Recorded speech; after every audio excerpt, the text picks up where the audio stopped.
subscribe to my channel and also press this bell icon. 29 जनवरी की सबसे बड़ी और ब्रेकिंग न्यूज़ जो निकल कर आ रही है वह आ रही है इको गार्डन से शिक्षा मित्रों की न्यूज़। इसलिए शिक्षा मित्र विशेष ध्यान दें। देखिए इको गार्डन में क्या हो रहा है, किस तरह से हो रहा है, उमा देवी जी क्या कह रही हैं, हम आपको पूरा दिखाएंगे लाइव वीडियो। तो आइए देखते हैं क्या कहती हैं उमा जी। बैठक है, बैठक उनका दायित्व है, वो निभाएं। हमारा कर्तव्य था हम भीख मांगने का।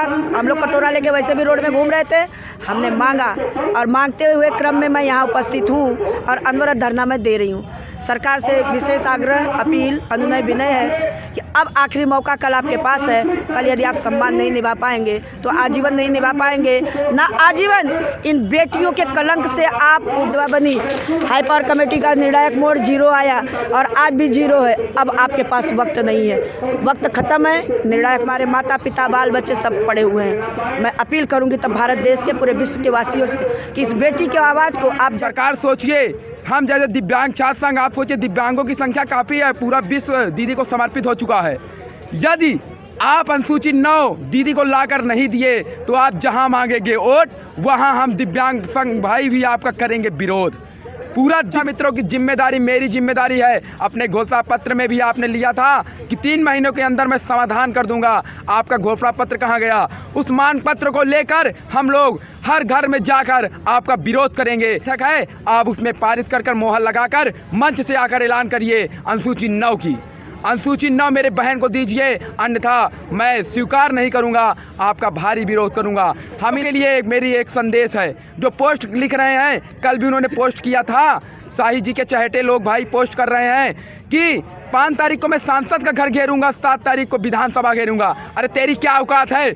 औकात तुम 2 दिन इको गार्डन में नहीं बैठ पा रहे हो तो सांसद का घर और विधानसभा घेरने की तुम्हारी क्या औकात है? दिव्यांग भाई आए थे, आने वाले समय पूरे भारत से दिव्यांग भाई को उतार कर सड़क जाम करेंगे और पुलिस शासन प्रशासन देखते हैं हम लोग का क्या करती है। इनसे बच्चों के साथ हूँ,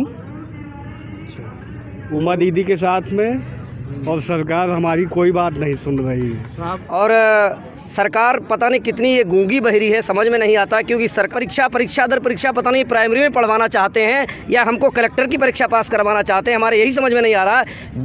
हमको 20 साल लगभग 18 साल हमको हो गया है, मतलब हमारे समझ में नहीं आते ये इंसान है या मशीन है, हमारी भावनाओं को समझ नहीं पा रहे हैं। क्योंकि 18 साल में जब हम लोग आप ये समझ लो कि जवानी के पड़ाव पे जब हम चल रहे थे तो हम गांव के एक सबसे महत्वपूर्ण, सबसे योग्य अभ्यर्थी थे और हमारा चयन हुआ था, और वो भी अध्यापकों के रिक्त स्थान पे चयन हुआ था। और उसी काम को हम लगातार अंजाम दे रहे हैं, बराबर काम कर रहे हैं, सरकार के सारे काम कर रहे हैं। और इनके जब एक भी अध्यापक, कोई परमानेंट अध्यापक नहीं था, सारे कामों को हमने ठीक से अंजाम दिया। हमारे ये समझ में नहीं आता है कि अगर 4 लोग अगर कुछ थोड़ा टाटा डाटा सीख जाते हैं तो उसके बाद में जो भी पहले काम करने वाले लोग होते हैं क्या वो अयोग्य हो जाते हैं? मतलब 20 साल में हम लोगों ने high school, inter, BA, MA और उसके बाद ग्रेजुएशन, VTC सारा सब कुछ कर लिया।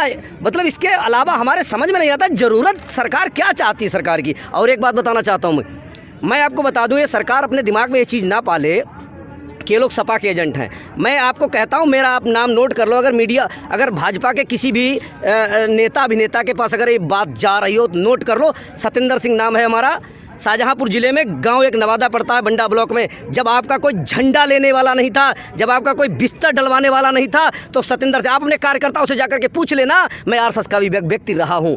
झंडा और डंडा और आपका बस्ता ये सब डलवाने का मैंने काम किया। अरे क्या तुम्हारा दिमाग खराब हो गया है? हमारे समझ में नहीं आता है, तुम सोचते क्या हो?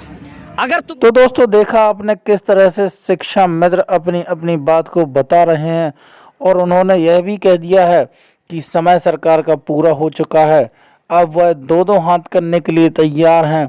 अब सभी शिक्षा मित्र 2-2 हाथ करेंगे तो फिर सरकार को भी देखना होगा, क्योंकि अब शिक्षा मित्र डायरेक्ट भाजपा का विरोध करेंगे।